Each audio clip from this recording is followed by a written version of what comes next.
Hi everybody, my name is Jimmy Carroll. I'm the Vice President of Operations at Tech B2B Marketing, and I'm here on a special episode of the Manufacturing Matters podcast at the A3 Business Forum. I have the pleasure of being joined by Jay Swank from Lynxeo. Jay, thanks so much for taking the time, really appreciate it.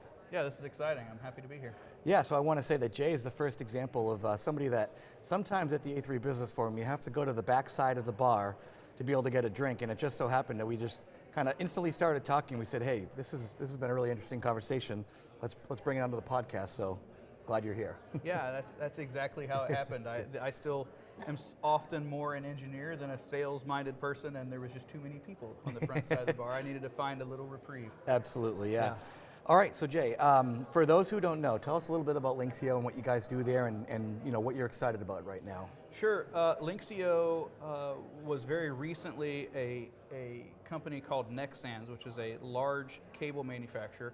Lynxeo was a carve-out from that, and what really is exciting with that carve-out and now standalone business is that we are hyper-focused on an industry that we've been at in a long time for industrial automation. Really, to the Cliff's Notes version would be that if you need a cable that is going to bend, twist, anything that you wouldn't think would be a good environment for a cable, well, we make the things that the cable product that will then excel in that environment. So it's not that fun, really, of an industry compared to many of our components, but we're the silent little thing that keeps the PLCs to the HMIs, the robot to the controller. We keep that properly functioning, and really you only ever think of us when there's a problem or a fork truck has driven over a cable. Yeah, fair enough. And yeah, again, like we talked about that a little bit yesterday, and it's true, right? Like robots kind of steal the attention, even away from sometimes from the AI or the machine vision or whatever, but there's cables, there's optics, there's lighting lenses, all that, and it's all equally important when you're trying to accomplish certain goals. So on to some of the fun things, right? What are some of the applications in robotics and industrial automation where evolving needs are pushing product development on your end? Like, what are some of the things that have caused your end users to say, we need these cables to be able to do X, Y, Z? Yeah, if I was to pick one single category, we see an increasing demand for hybrid types of technology. So as we have moved away from your traditional control signals and cables that would carry power and some level of current, we've moved into many different type of field buses, some proprietary, some just your normal industrial Ethernets. But our devices still use quite a bit more current. So, adding really high frequency rates for a Cat6 plus type of communication, but then pairing that with also what's traditionally noisy power signals, square wave AC for a servo motor or for some other device, and all of the different variations of that, whether someone has a 5-axis arm, a 3-axis arm, they also are adding a vision system. Really what we see is more and more customers that are looking for a very dynamic application still, but for all sort of different conductors into a cable. Now, what are some examples of the industries where you're doing that, and maybe some application types like, I'm picturing, it, not just limited to cobots obviously, but I'm picturing a lot of cobot applications where the robot arms are making a lot of different types of movements, and like you're saying, there's twisting, and just a lot of force being put on these cables. What are some primary or notable examples of those types? Yeah, anytime you see, whether it be in distribution space or manufacturing, where you see a cat track, it's usually our type of products that will be in those cables. Again, what they power, the sky really is the limit. I find the cable industry, I am somewhat new to it, to really still be very reactive to the overall market. The technology is limited in whether it can be done. We come in there to say, no, we can produce that. So really the hybrid technology for servo motors, almost many manufacturers today no longer have a power and separate encoder cable. They're putting those in one thing. That was a major development for us. But as far as where you would see it in the factory, if something's moving, there's really only 3 ways in the factory to make something move. 2 of them are fluid power. We've got hydraulic, we've got pneumatic. Both of those are cheap ways of powering. Everything else is electric, and there's a cable there. Yeah. Yeah. Okay, yeah, so I want to ask about, again, a lot of times I might keep it a little bit focused towards cables and the different applications like we've already touched on, but given the conversations we've already had, just want to talk about some overall trends and different things in the industry. So one is labor shortage. I mean, this issue persists, and you heard it this morning in the 2025 Global Economic Update from Alan Bollier, which is tremendous as always. The next 5 years will be good. There are tons of open jobs still, and there aren't enough millennials to fill the gap for boomers and all that stuff. So How do you think, like, how can companies today attract young people into manufacturing careers? Yeah, I think you said a key word, attract. I have two sons that are older, and as they were going through school, I had a fantastic career. I'm very proud of the fact that I went from a maintenance technician into then being an engineer to clean sheet design before I moved into business development and sales. Like I've worn a lot of hats, Yeah. and I always found it to be a very fun industry to work in. But I feel like most of our youth sees the factory, certainly in that millennial range, they see the factory as a remedial place to go. Yeah. No matter how neat the job is, whether Yeah. they're programming robots, whether it's a clean room environment, or whether it's a dirty steel mill, they feel like they didn't succeed Yeah. when they do it. And I'm a huge fan of Mike Rowe and the dirty jobs and some of the philosophies that he puts into. You can make a fantastic living and you should be proud. And I see this today. Lynxeo is a global company, so I work with folks that are in Germany and Italy, and the folks that are in the factory, they carry such pride for what they do. They're proud to tell you what their job is. Yeah. They're proud to talk about how they work in a factory and what that looks like.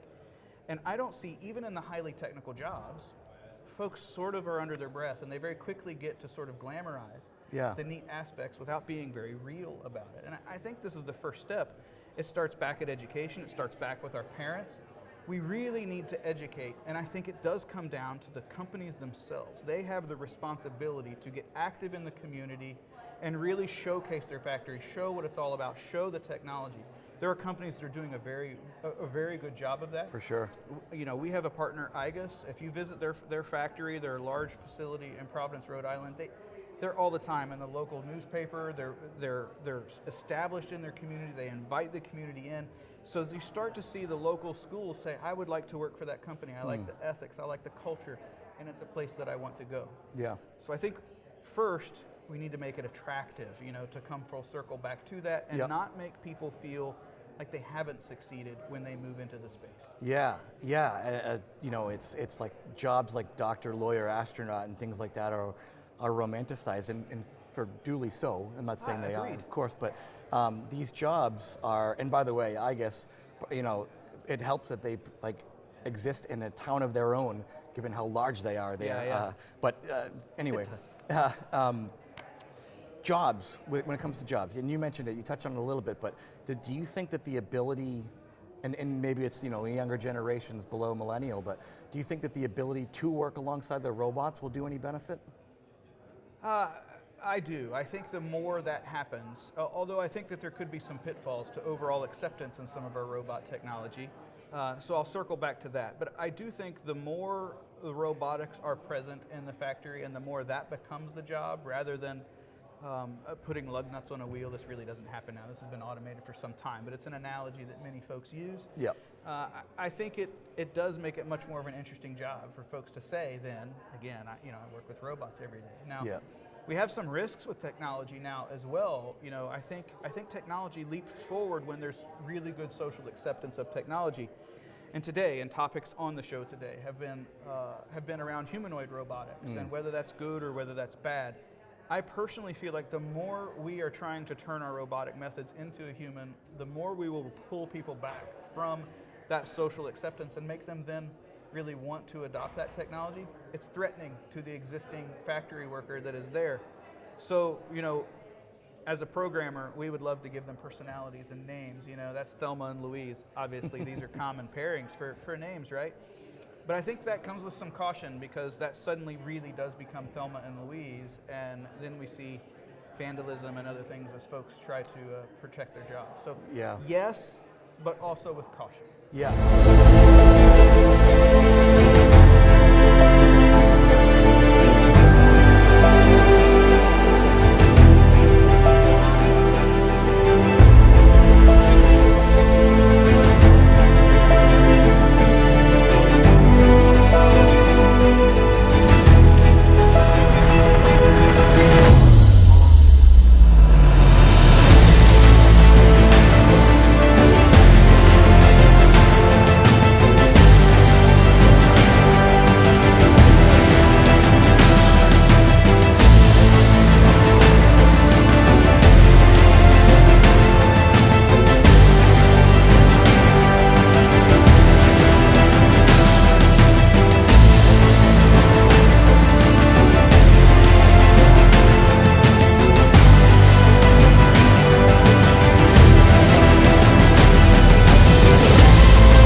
Yeah, yeah, fair enough. And I'm definitely going to circle back to that humanoid question because that was very interesting, and we did see a discussion earlier today, this morning at the forum that was interesting. I will give a quick shout out too to organizations like A3 and the ARM Institute and some other folks that I've talked to this week that are also trying to help bring awareness, make young people aware of like super rewarding careers that you can be proud of.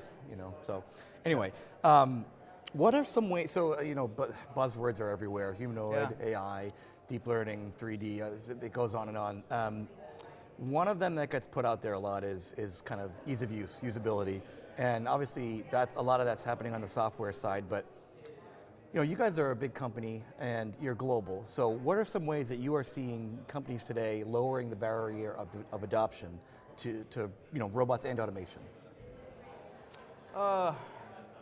I don't know. I think most companies don't necessarily have the barrier. It just comes down to cash flow, time to market with products, and things like that become other factors for whether you have a human operator or whether you have a robot, or in most cases that I see, some combination thereof.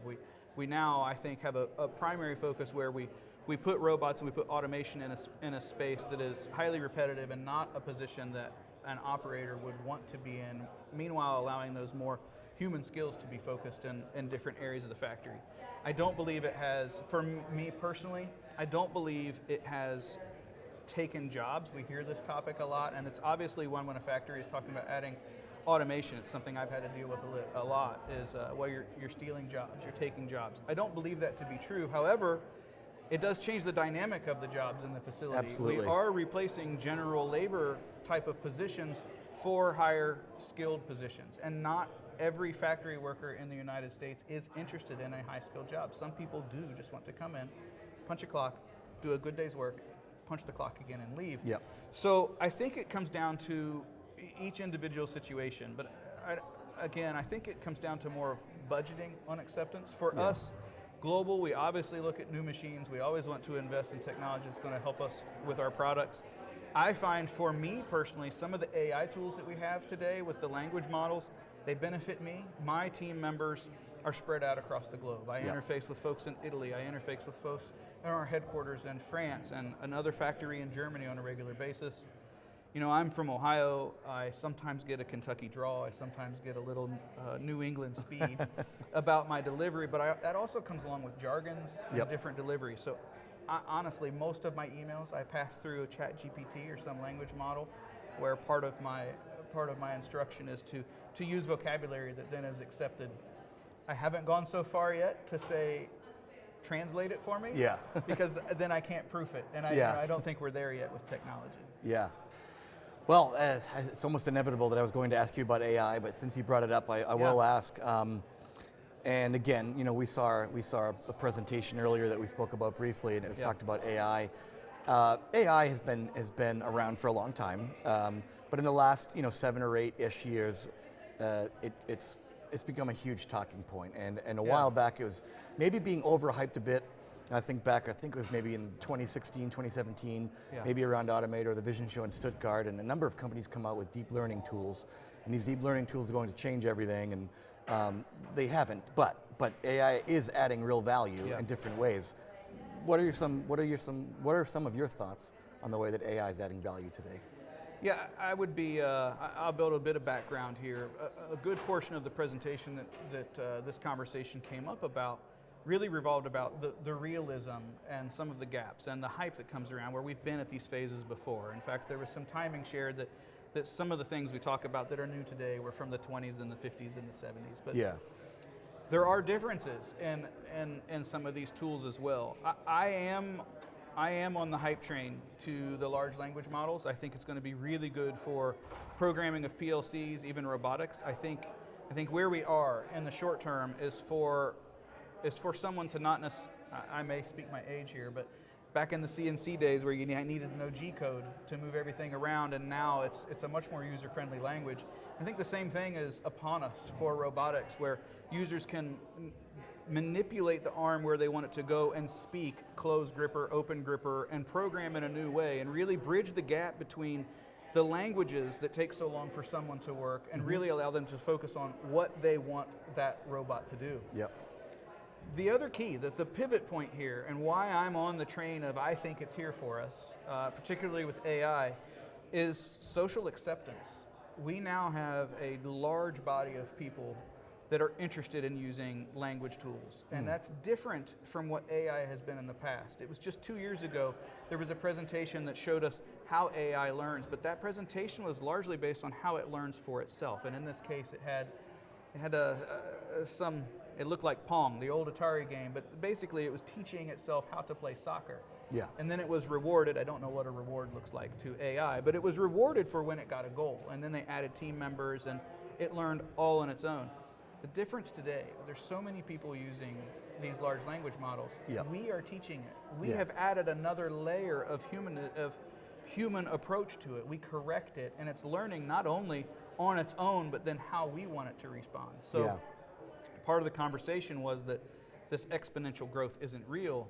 I have a hard time accepting that because humans are actually what will be causes it to taper off, and I would like to think that we are not the limiting factor to our technology. I would like to think that we will continue to to bring ingenuity and new ideas and really bring it to that next level. Yeah, totally.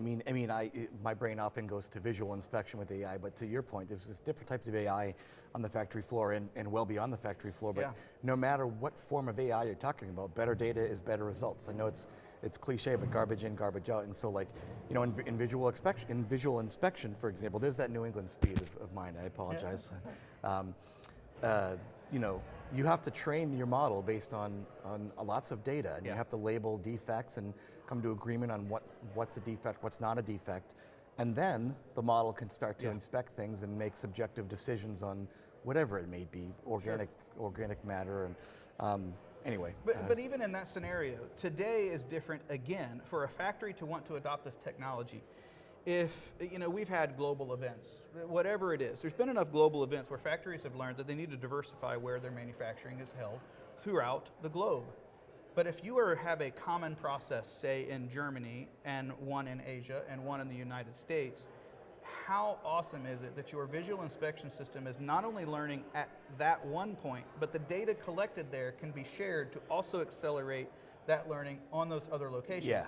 Like that's a different level, and that's a different drive to use that technology than really what we have experienced. Now, this all the time, and then you come back into security. Well, I don't know that I want those images, and how do you handle bandwidth, and it's all valid, and that's where the comment today that technology is adopted with an S-curve, not exponential.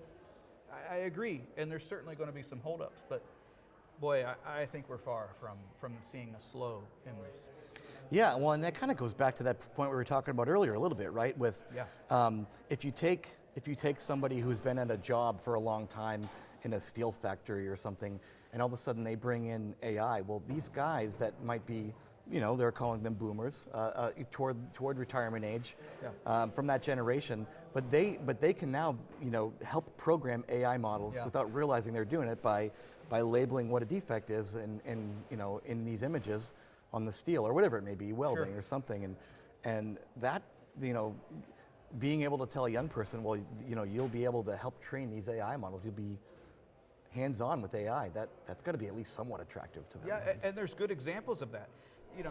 You are the future. Across industries, you are bringing people together from all backgrounds and skill levels to unlock the potential of automation. To make higher quality products with unprecedented precision. To deliver what people need when and where they need it. Forging safer, higher paying careers for those in the industry now and for generations to come. Your technologies are saving lives, helping to feed millions of people around the globe, creating a greener future while sustaining the heart of our manufacturing industry. Over the last year, you've driven innovation, deployed new technologies, and helped us build the largest Automate show ever. There are now a record number of you, our A3 members, and you inspire us with your hard work and commitment to excellence.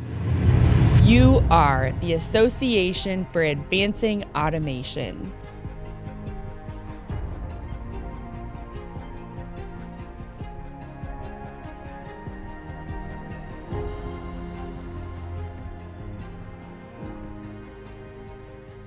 examples of that. Largely the automatic driving by Tesla cars has come from humans still teaching it that it made a mistake. For everyone that has a Tesla car that's driving around, whenever the human jumps in and makes a correction, Tesla records that and it evaluates. Why did you decide to do something different than AI thought it needed to do? Well, it's really the same thing you're talking about. You're talking about having AI present while we still have that 50-year expertise in a factory to say, no, that wasn't right. You need to do this. It's really a very opportunistic time to capitalize on these really senior positions that have been there. Yeah, that's a really good point. Okay, so I want to go back to that humanoid point because I'm cheating here. I will admit that Jay and I did talk about this a little bit offline, but it was really interesting because I think humanoids are obviously they're very interesting. I guess I'll start by just asking you like the kind of a reset question of like, what are your thoughts on the short-term and long-term applicability and usefulness of humanoids, and how do you see that playing out?